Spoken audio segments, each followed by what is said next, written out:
नमस्कार दोस्तों, आप सभी का हमारे YouTube चैनल में बहुत बहुत स्वागत है। तो दोस्तों, आज मैं आपको सिखाने जा रहा हूँ एप्लीकेशन राइटिंग। तो दोस्तों, इस वीडियो में आप सीखेंगे write a letter to your principal requesting him to grant you leave on account of your sister's marriage। तो दोस्तों, इसका मतलब है राइट अ लेटर, एक पत्र लिखिए टू योर प्रिंसिपल, अपने प्रिंसिपल को। रिक्वेस्टिंग, आदर पूर्वक। हिम मीन्स उन्हें, अपने प्रिंसिपल को। टू ग्रांट यू, यानी उन्हें आपको देने के लिए। क्या? लीव। लीव मीन्स छुट्टी। ऑन अकाउंट, यानी कि के कारण, किसके कारण? ऑफ योर सिस्टर्स मैरिज, यानी कि तुम्हारी बहन की शादी के लिए। ठीक है, तो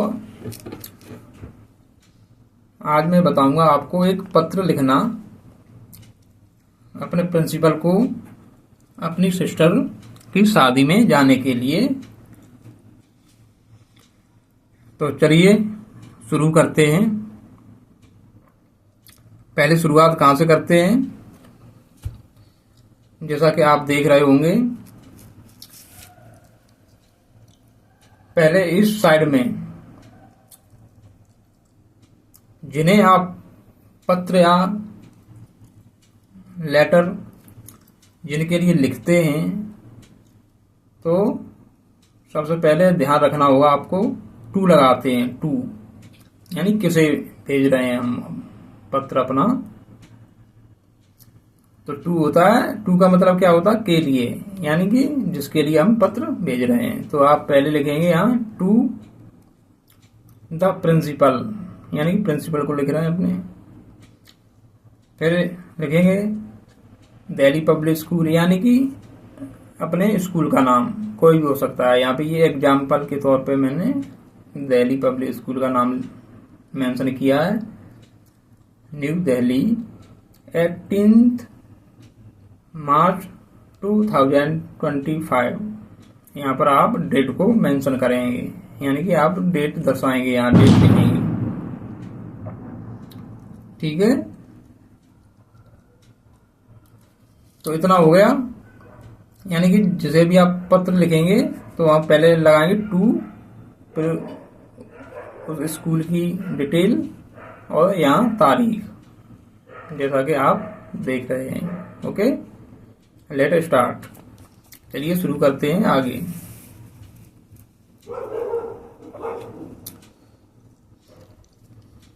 फिर इसके बाद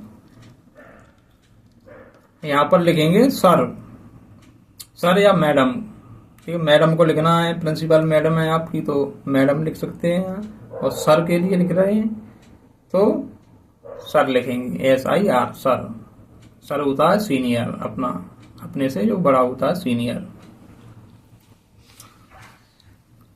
तो चलिए शुरू करते हैं। Most respectfully I beg to state that the marriage of my elder sister is on the 21st March 2025।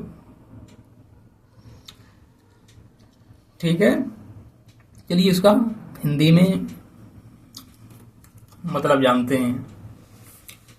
तो मोस्ट रेस्पेक्टफुली, मोस्ट का मतलब होता है बहुत ही ज्यादा। रेस्पेक्टफुली यानी कि सम्मानपूर्वक, यानी कि हम अपने प्रिंसिपल का पूरा सम्मान करते हुए ये पत्र लिख रहे हैं, तो इसलिए वहाँ सबसे पहले लगाते हैं most respectfully. I beg to state that. I beg means मतलब होता है चाहना। बैग का मतलब क्या होता है? चाहना।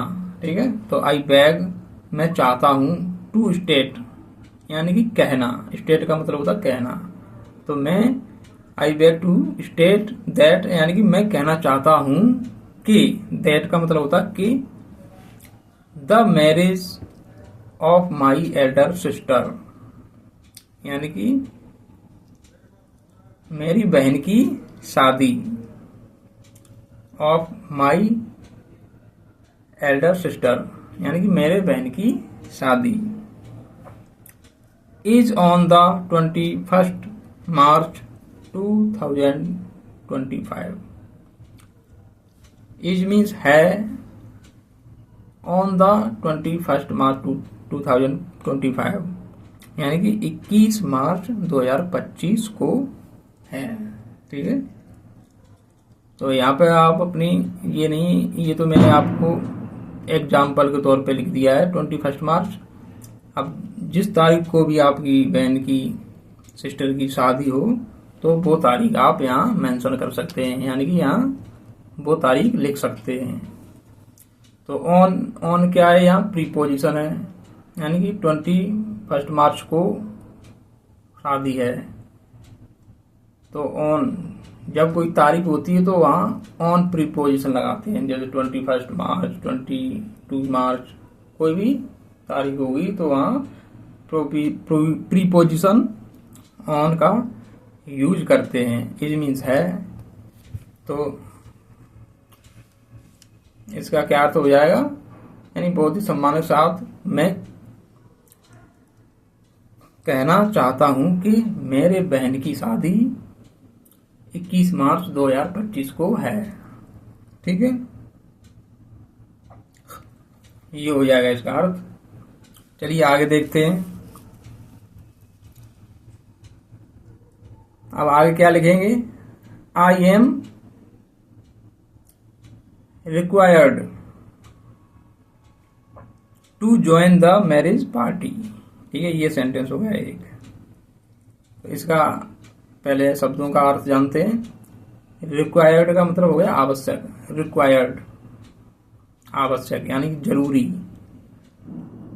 टू ज्वाइन मतलब शामिल होने के लिए। ज्वाइन मतलब शामिल होना होता है। किसमें? द मैरिज पार्टी यानी कि जो शादी समारोह है उसमें, शादी की जो पार्टी है उसमें। तो इसका पूरा अर्थ क्या हो जाएगा? I am required to join the marriage party यानी कि मैं आवश्यक हूं टू ज्वाइन शामिल होने के लिए द मैरिज पार्टी अपनी बहन की शादी में। ठीक है, ये हो जाएगा इसका अर्थ, यानी कि मुझे शादी में शामिल होने की जरूरत है। ठीक है, चलिए आगे देखते हैं। सो इसलिए, सो का मतलब होता है इसलिए। So it would not be possible for me to attend the school for 4 days। I see का मतलब होता आई का मतलब होता है अर्थात यानी 20th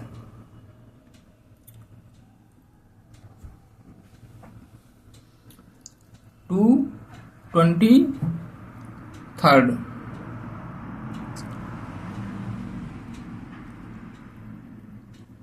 मार्च 2025। तो चलिए इसका अर्थ जानते हैं। सो it would not be possible. Possible का मतलब होता है संभव। ठीक है, तो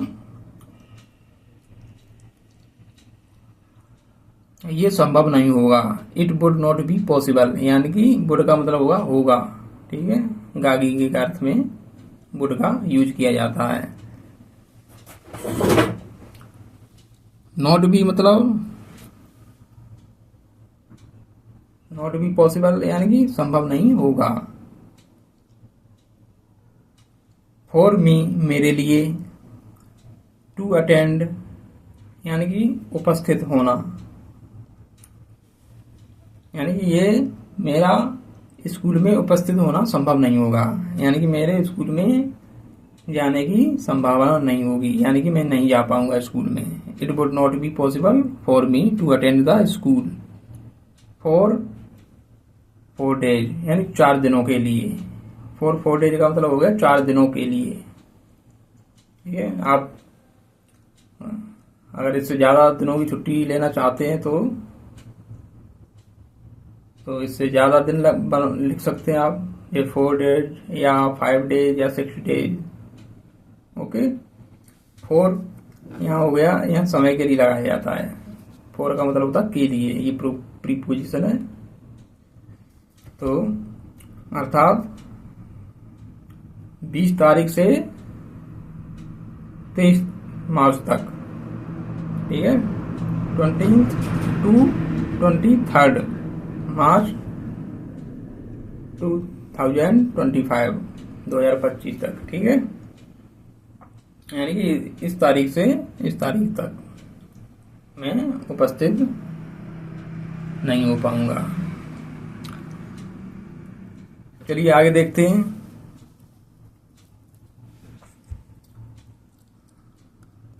kindly grant me leave for these 4 days. ठीक है, इसका मतलब क्या होगा? काइंडली, काइंडली मतलब कृपया। ठीक है, कृपा करने के लिए लगाया जाता काइंडली, यानी कृपया।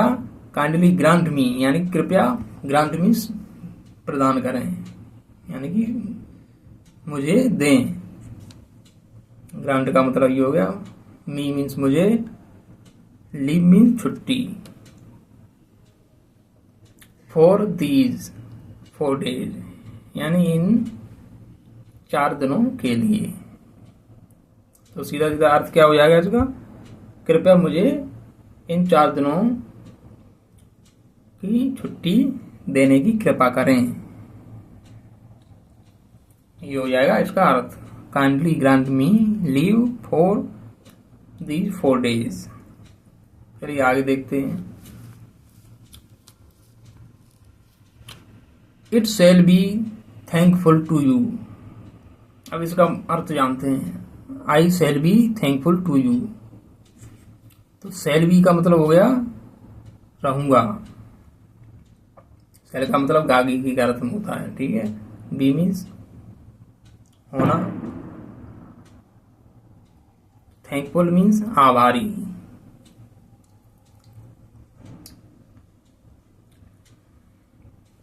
टू यू आपके लिए। तो मैं आपके लिए, इसका मतलब क्या हो जाएगा? मैं आपका आभारी रहूंगा, यानी कि मैं आपकी आज्ञा का पालन करूंगा, ये हो जाएगा इसका अर्थ। I shall be thankful to you. चलिए आगे देखते हैं। अब आगे यहाँ नीचे क्या लिखेंगे आप? Yours obediently. ओबीडियंटली का मतलब होता है आज्ञाकारी। ठीक है, तुम्हारा आज्ञाकारी। Yours obediently. योर्स का मतलब हो गया आपका, ओबीडियंटली का मतलब हो गया आज्ञाकारी। आपका आज्ञाकारी यहाँ लिख दो, अपना नाम और क्लास, कुछ भी लिख सकते हैं यहाँ पे, अपना नाम या क्लास। ये यहाँ MS चौहान क्लास 5A लिख दिया है। यहाँ पे आपकी जो भी क्लास है वहाँ वो क्लास आप यहाँ लिख सकते हैं।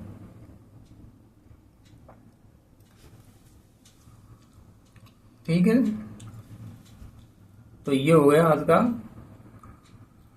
अपने प्रिंसिपल को लेटर, अपनी बहन की शादी में, शादी के लिए छुट्टी लेने के लिए। ठीक है, तो इसी के साथ मैं ये वीडियो समाप्त करता हूँ। अगर आपको हमारी ये वीडियो पसंद आए तो प्लीज़ लाइक, कमेंट और सब्सक्राइब करें। हम ऐसी ही बेहतरीन वीडियो आपको इंग्लिश सिखाने वाली लाते रहेंगे। थैंक यू, धन्यवाद।